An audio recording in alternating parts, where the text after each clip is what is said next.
मेरा नाम राजनारायण कौशिक है।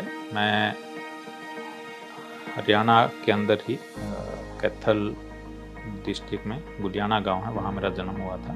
जो है मैंने आईआईटी दिल्ली से integrated MTech mathematics and computing branch में मैंने किया था, जो मैं 98 से 2003 तक किया। उसके बाद लगभग 2 साल तक मैंने एज ए सॉफ्टवेयर इंजीनियर का काम किया और फिर उसके बाद मैं यूपीएससी की सिविल सर्विसेज की तैयारी करने लग गया था और 2010 बैच में मेरा आईएएस में सिलेक्शन हो गया था।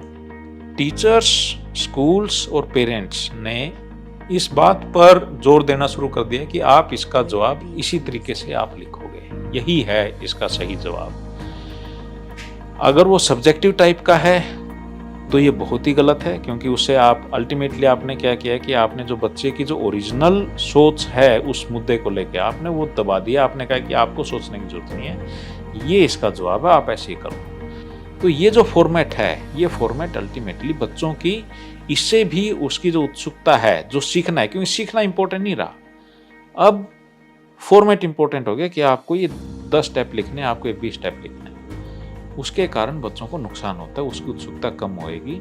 उसको जिसके ऊपर हम एम्फेसिस करेंगे कि आप ये करो, उसी के ऊपर उसके माइंड का एम्फेसिस चले जाएगा। शिक्षक के साथ साथ मैं माँ बाप को भी इसमें जोड़ूंगा कि शिक्षक और माँ बाप दोनों को लगातार कुछ न कुछ पढ़ते रहना चाहिए, कुछ न कुछ सीखते रहना चाहिए।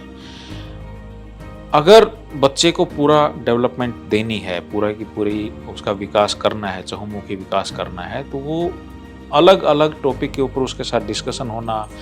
घर पे स्टडीज़ भी हैं कि भी जितनी ज़्यादा घर में पेरेंट्स की और जो घर में रह रहे हैं दादा दादी नाना नानी, उनकी जितनी ज़्यादा वोकेबलरी होती है, रिच वोकेबलरी होती है, जितने ज़्यादा से ज़्यादा अक्सर वो इस्तेमाल करते हैं, बड़े होकर उतने ही ज़्यादा वो कामयाब भी होते हैं। आप किसी स्कूल में जाएं और फर्स्ट क्लास के जो बच्चे हैं उनके साथ इंटरेक्शन करें, कोई सवाल पूछें, आप देखोगे कि अगर वहाँ 30 बच्चे हैं तो 30 में से 25 बच्चे हाथ खड़ा करके उत्सुक रहते हैं उस सवाल का जवाब देने के लिए। फिर आप सेकंड क्लास है, जो दूसरी कक्षा है, उसमें अगर आप चले जाते हो तो यही नंबर जो 30 में से जो 25 थे, वो नंबर घट के कहीं ना कहीं 20 और 15 के बीच में रह जाता है। थर्ड फोर्थ क्लास में जाते हैं और कम होता है। 6th 7th तक तो आते आते टीचर को ज़बरदस्ती किसी को खड़ा करना पड़ता है कि भाई आप बताओ, ऐसा माहौल है। कोई बच्चा 6th 7th क्लास में हाथ खड़ा करके खुद से बताने वाले बच्चे जो हैं कोई मात्र 1-2 ही बच्चे रह जाते हैं।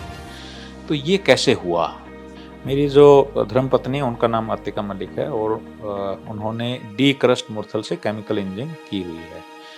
अगर हम इनको देखें तो मैडम की जो मेरी वाइफ हैं उनकी पूरी ड्यूटी और लगभग पूरा दिन बच्चों के साथ बीतता है, क्योंकि हम जो है बच्चों को स्कूल नहीं भेज रहे हैं, हम उनको होम स्कूलिंग करवा रहे हैं। जो है अब हमने बच्चों को अपनी तरफ से आज़ाद किया हुआ है कि अगर वो स्कूल में जाना चाहते हैं तो स्कूल में जाएं, अगर वो नहीं जाना चाहते हैं तो ना जाएं। होम स्कूलिंग समझ के सभी लोग ये सोचते हैं कि बच्चे बहुत फ्री होंगे, कोई इनका स्केड्यूल नहीं होगा, कुछ नहीं होगा, मर्जी से काम कर रहे होंगे।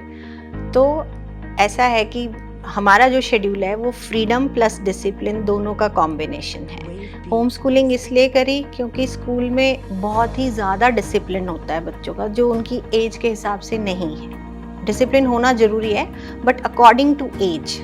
डिसिप्लिन की अपनी इम्पोर्टेंस होती है, बट स्कूल में थोड़ा सा ज़्यादा डिसिप्लिन है कि उतनी फ्रीडम नहीं है। तो इस वजह से हमने ये कॉन्सेप्ट चूज़ किया कि बच्चे अपने घरों में अपने पास मोबाइल लेके बैठे रहते हैं, सबका इतना ओवर एक्सपोजर है, वो स्कूल में आकर वो वही बातें करते हैं जो वो मोबाइल पे सीखते हैं। तो आप अपने बच्चे को कैसे माहौल में भेज रहे हैं जहाँ उसके जो दोस्त हैं वो वही पिक्चरों के डायलॉग बोलना या गेम्स के बारे में कहाँ तुम पहुँचे, तो वो आपस में ह्यूमन इंटरेक्शन उस लेवल की नहीं है कि बच्चा कोई बुक्स पढ़ रहा है और उसके बारे में डिस्कशन हो रहा है। तो आज के टाइम पे मुझे सबसे बड़ा थ्रेट जो लगता है कि एक मासूमियत को ख़त्म किया जा रहा है बाय गिविंग गैजेट्स। देखिए, बच्चे तो जो घर में देखेंगे वही सीखेंगे। अगर पेरेंट्स उनके मोबाइल पर हैं, continuously they are on mobile, तो बच्चे अपने आप ही उसकी तरफ एडिक्ट होंगे, क्योंकि उनके पास कोई है ही नहीं बात करने वाला। परिवार का जो सपोर्ट है वो हमेशा चाहिए होता है। अगर मैं अपने बचपन का समय याद करूं तो जैसा मैंने बताया कि मैं 3-4 साल का था जब हम गांव से शहर में आए, और हरियाणा का अगर गांव है तो वहाँ घर में भैंसे और खेत का काम होना लाजमी है, वो होता ही है। तो उस समय पर मतलब मेरे घर वालों के साथ जैसे बातचीत होती थी जब बड़े हुए, तो ये था कि भी एक फ़ैसला ये भी लेना था जब शहर में आए, जींद में आए हम, कि भी क्या भैंस को रखना चाहिए नहीं रखना चाहिए। तो मेरे पिताजी का उस पे बड़ा क्लियर कट एक ओपिनियन था कि अगर भैंस ही रखनी होती और भैंसों के पीछे ही दौड़ना होता तो हम गांव में भले थे, हमें यहाँ आने की ज़रूरत नहीं थी। यहाँ हम पढ़ाई को लेकर आए हैं, हम इसलिए यहाँ पर हम भैंस वगैरह नहीं रखेंगे, हम दूध जो है बाहर मार्केट से खरीदेंगे। तो एक जो पढ़ाई के ऊपर फोकस था पिताजी का शुरू से, उसके कारण पूरे घर में एक पढ़ाई का माहौल था, जिसके कारण जो है मतलब मैं मानता हूँ कि वो घर में वैसा माहौल होना ज़रूरी जो है। मेरे पिताजी की एक और आदत थी कि जैसे ही हमारे एग्ज़ाम ख़त्म होते थे, फाइनल ईयर एग्ज़ाम होते थे, तो अगले साल की 15 से 20 मार्च के बीच में यूजुअली एग्ज़ाम ख़त्म हो जाते थे। तो जो नेक्स्ट ईयर की जो बुक्स हैं वो एडवांस में ही उसी टाइम पे 15 से 20 तारीख के बीच में ही, जिस दिन एग्ज़ाम ख़त्म हुए उसी दिन या उससे अगले दिन, अगले वर्ष की जो किताबें होती थी स्कूल की वो हमारे पास जो है आ जाती थी, और उनको हमें पकड़ा दिया जाता था, हैंड ओवर कर दिया जाता था, और कहा जाता था कि इसमें से अपने आप जो है कुछ खुद जो है उसको पढ़ो जितना हो सकता है। तो उसके कारण कहीं ना कहीं एक सेल्फ स्टडी की जो है आदत वो बनी, और उस सेल्फ स्टडी का बड़ा फ़ायदा हुआ, खुद से पढ़ने का जो था कि भी टीचर कोई सब्जेक्ट पढ़ाए, कोई टॉपिक पढ़ाए, वो टॉपिक पढ़ने से पहले अगर आप वो टॉपिक करके जाते हैं, खुद पढ़ के जाते हैं, भले ही आपको सारा क्लियर नहीं है, भले ही आपको उसमें से 30% ही क्लियर है, 50% क्लियर है, लेकिन वो आपको एक बाकी बच्चों से एक आपको अलग रखता है, और आपको समझ में भी ज़्यादा आता है। क्योंकि जब आप पहले से कुछ पढ़ के जाते हैं तो आपके मन में कुछ सवाल होते हैं, और उन सवालों के जवाब आपको जब टीचर समझा रहा होता है तब आपको मिल जाते हैं।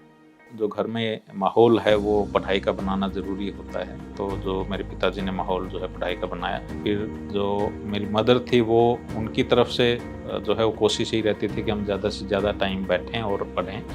वो उस चीज़ पे एक चेक रखते थे कि भी बहुत ज़्यादा इधर उधर के भी किसके साथ संगत है, किसके साथ मिलजुल रहे हैं, वो उस चीज़ का ध्यान रखा जाता था।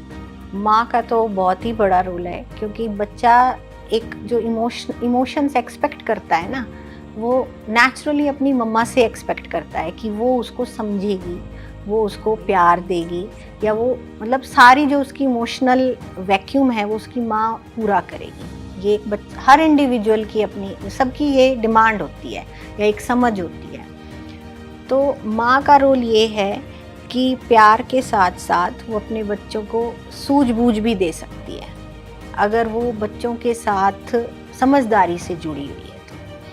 तो माँ की रिस्पेक्ट असली मायने में होनी चाहिए, ये नहीं कि सिर्फ कविताओं में या फिर गानों में या फिर मदर्स डे आया तभी, हर रोज़ होनी चाहिए, ताकि उसमें कॉन्फिडेंस आए, वो अपने बच्चों की पेरेंटिंग अपनी समझ से बढ़िया कर देगी। ये मेरा दावा है।